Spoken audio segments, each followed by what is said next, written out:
Good morning, students. Today we have start new chapter number 15, class 12, history. The name of chapter, framing the constitution. So first of all, we have discussed the introduction of this chapter.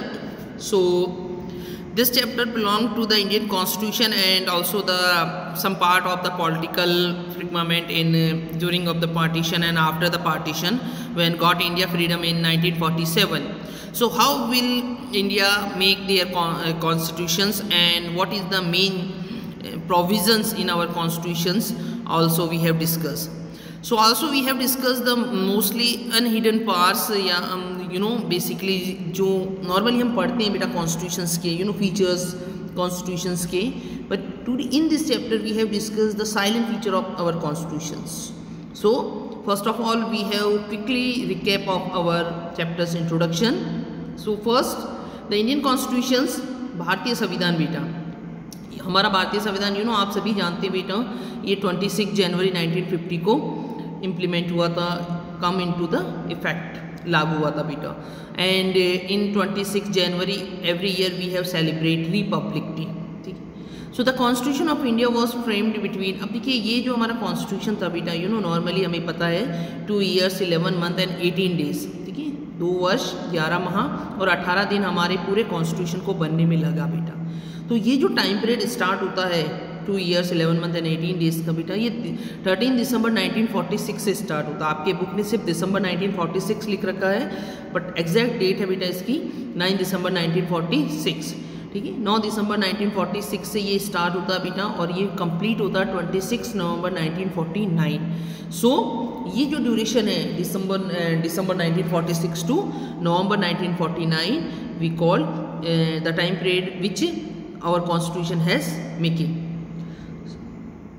अब main point क्या थे बेटा? So the framing of the constitution sought first to heal the vows of the past and the present to make the Indians of the different classes, castes, communities come together in the shared political experiment. अब देखो बेटा, जितने भी हमें घाव लगे पुराने past में और प्रेजेंट में, अब यहाँ पे बेटा घाव की क्या बात है? बिकॉज पार्टीशन ऑफ इंडिया, हमारे इंडिया का 1947 वी गॉट टू इंडिपेंडेंस. इससे पहले हमने ब्रिटिशर्स का एक बहुत ही लंबा टाइम पीरियड देखा था जहाँ पे उन्होंने इंडियंस के ऊपर बहुत सारे अटैक किए, उनको हार्म किया, और जाने के बाद भी उन्होंने क्या किया, हमारे इंडिया के 2 पार्ट कर दिए, एक इंडिया बना दिया और एक पाकिस्तान बना दिया. तो इन सारे और आल्सो जब पार्टीशन हुआ तो इंडिया के जो मुस्लिम्स कम्युनिटी के लोग थे उनको पाकिस्तान में शिफ्ट किया गया. पाकिस्तान में जो इंडियंस रह रहे थे लाइक पंजाब बंगाल वाला एरिया, वहाँ पे उनको शिफ्ट किया गया. तो ये बहुत सारा उस जो हमारा वो टाइम पीरियड था बहुत ही एक प्रॉब्लम फेसिंग वाला प्रॉब्लम था, टाइम पीरियड था. तो उन सब को इग्नोर करते हुए कैसे हम एक नए अपने पॉलिटिकल स्टेबिलिटी को प्रोवाइड करें, हमारी कंट्री को कैसे हम रन अप करें, ये सारी प्रॉब्लम्स उस समय थी. इसके अलावा बेटा कास्ट को लेके, क्लास को लेके और कम्युनिटीज़ को लेकर भी बहुत सारे इश्यूज थी. Second point, it sought to the nature democratic. अब देखिए हमारे कॉन्स्टिट्यूशन का जो नेचर होगा वो डेमोक्रेटिक होगा, लोकतांत्रिक होगा.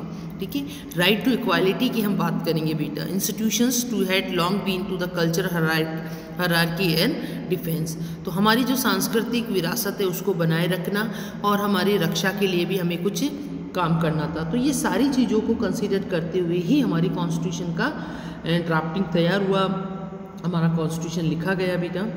अब ये जो काम था हमारा कॉन्स्टिट्यूशन बनाने का, ये लिखने का, वी नो B.R. अम्बेडकर. ठीक है, इसके अलावा बहुत सारे लीडर्स थे जिन्होंने इसके अंदर कॉन्ट्रीब्यूशंस दिया. तो ये जो संविधान हमारा लिखने का प्रोसेस हुआ बेटा, इसको एक कॉन्स्टिट्यूशन असेंबली ने बनाया. ठीक है, सो अब हम कॉन्स्टिट्यूशन असेंबली के बारे में डिस्कस करेंगे. Draft were the discuss by the clause in the constitution assembly of India. अब जितने भी ड्राफ्ट थे हमारे कॉन्स्टिट्यूशन के अंदर जो लिखे गए उसके अंदर, उन सबको बेटा क्लॉज बाय क्लॉज कि एक एक पॉइंट को कॉन्स्टिट्यूशन असेंबली ने डिस्कस किया. The assembly held 11 sessions. अब ये बेटा टोटल हमारे 11 सेशंस हुए with the sitting spread over the 165 day और 165 डेज का मीटिंग भी हुआ. In between the sessions, the work of the revising and the refining the draft was carried out by the various committees and the subcommittees. अब जितने भी drafts थे अलग अलग सेशंस के अंदर, जो भी बेटा प्रपोजल पास हुए, ड्राफ्ट पास हुए, वो कमिटीज़ के पास भी गए और सब कमिटीज़ के पास भी गए। कहने का मीनिंग ये है कि एक एक क्लॉज पे अच्छी तरह से डिस्कशन करने के बाद ही उसको फाइनलाइज किया गया। In this chapter we will be introduce you to the history that the lines behind the constitution. But अब देखिए द 12th लेवल पे हम क्या करेंगे कि जो हिस्ट्री है, जो हिडन हिस्ट्री है हमारे कॉन्स्टिट्यूशन के पीछे, we will be discuss in this chapter. The constitution and the intense the debates were the part of this making. So first point है हमारा बेटा ए ट्यूमुलेटस टाइम। ठीक है, एक ऐसा टाइम बेटा जहाँ पे कुछ भी पीसफुली नहीं था, शांति नहीं थी, एक ऐसा टाइम पीरियड जहाँ पे अशांति बनी हुई। ठीक है, so India become in independence country on 15 अगस्त 1947। ठीक है, 15 अगस्त 1947 को हमारा कंट्री इंडिपेंडेंट हुआ बेटा, but it was divided in the 2 parts, India and the Pakistan. But ये 2 पार्ट्स में डिवाइड हो गया। The memories of the quit India movement, Bharat छोड़ो आंदोलन 1947 start by the Mahatma Gandhi, जो हमने चैप्टर 13 में अच्छी तरह से डिस्कस किया था, still stand. Perhaps it was the most wider spread popular movement against the British rule. ठीक है, तो क्विट इंडिया मूवमेंट एक ऐसा मूवमेंट था बेटा जो ब्रिटिश रूल के अगेंस्ट वाइडली स्प्रेड था, पूरे इंडिया में उसको प्रोटेस्ट किया गया था, उसके अंदर लोगों ने इन्वॉल्व हुए थे बेटा। Subhash Chandra Bose the great Indian fighter effort to get the freedom war the through armed struggle. अब देखिए सुभाष चंद्र, जहाँ पे गांधी जी बेटा वॉयलेंस को प्रिपेयर कर रहे थे, वो किसी भी प्रकार की हिंसा को नहीं चाहते थे, वहीं सुभाष चंद्र बोस बोलते हैं कि तुम मुझे खून दो, मैं तुम्हें आज़ादी दिलाऊंगा।